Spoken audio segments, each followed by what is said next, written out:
வணக்கம் நண்பர்களே. அதாவது பார்த்தீங்கன்னா இப்போ வந்து 12ஆம் படிச்சுட்டு போகிற மாணவ மாணவியர்களுக்கு ஒரு சின்ன நம்மளால் முடிஞ்ச ஒரு அட்வைஸ். அதை பாருங்கள். எப்படின்னா இப்போ வந்து நீங்கள் வந்து இது வந்து பார்த்தீங்கன்னா இது வரைக்கும் ஒரு கூட்டு பறவைகளாக படிச்சிருப்பீங்க. ஏன்னா வந்து ஒவ்வொரு பிள்ளைகளுமே பார்த்தீங்கன்னா எல்லாமே நம்ம பகுதி மக்களாக படிச்சிருப்போம். எல்லாமே 12ஆம் வரைக்கும், அதாவது சின்ன வயசுலேருந்து ஒரு ஃப்ரெண்ட்ஷிப் 12ஆம் வரைக்கும் கொண்டு போயிருப்பீங்க.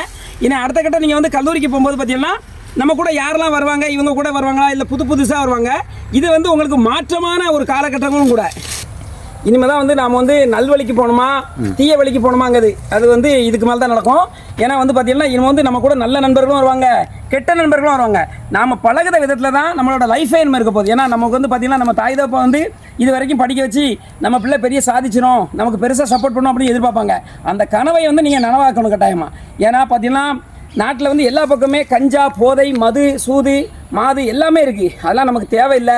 நம்ம எந்த பொருளை கெட்ட பொருளை தொடும்போது நம்ம அப்பா அம்மா பட்ட கஷ்டம் தான் நமக்கு ஞாபகத்துக்கு வரணும். கட்டாயமாக நீங்கள் வந்து முதலே ஆரம்பத்திலே நீங்கள் தொடாமல் இருந்தீங்கன்னா நிச்சயமாக அதை தொட மாட்டோம். அது வந்து ஒரு சபதமாவோ ஒரு சத்தியமாவோ நம்ம எடுத்துட்டோம்னா நிச்சயமாக வாழ்க்கையில் தொடவே மாட்டோம். எந்த ஒரு கெட்ட பழக்கமே பார்த்தீங்கன்னா நாம் வந்து ஆரம்பிக்கிறதுக்கு தான் கஷ்டமாக இருக்கும். ஆனால் அதை நிச்சயமாக நம்ம நினச்சாலோ யார் நினச்சாலோ அதை தடுக்கவே முடியாது.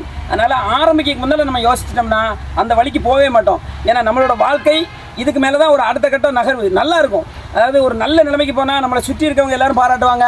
நாளை பின்ன உங்கள் லைஃப்பில் ஒரு கல்யாணம், வீடு கட்டுறது, ஒரு தொழில் எல்லாமே சூப்பராக இருக்கும். உங்கள் தாய் தந்தையரின் கனவு நனவாகும்.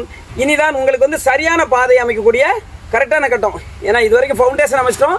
இனிமேல் தான் நம்ம வந்து அடுக்குமாடி வீடு கட்ட போகிறோம். அதனால் கரெக்டாக இருந்து நல்ல பழக்க வழக்கங்களை கண்டுபிடிச்சு நல்ல கல்லூரிகளில் சேர்ந்து அனைவருமே நல்லதொரு புதிய வாழ்க்கை அமைவதற்கு எங்களின் மனமார்ந்த வாழ்த்துக்கள். நன்றி.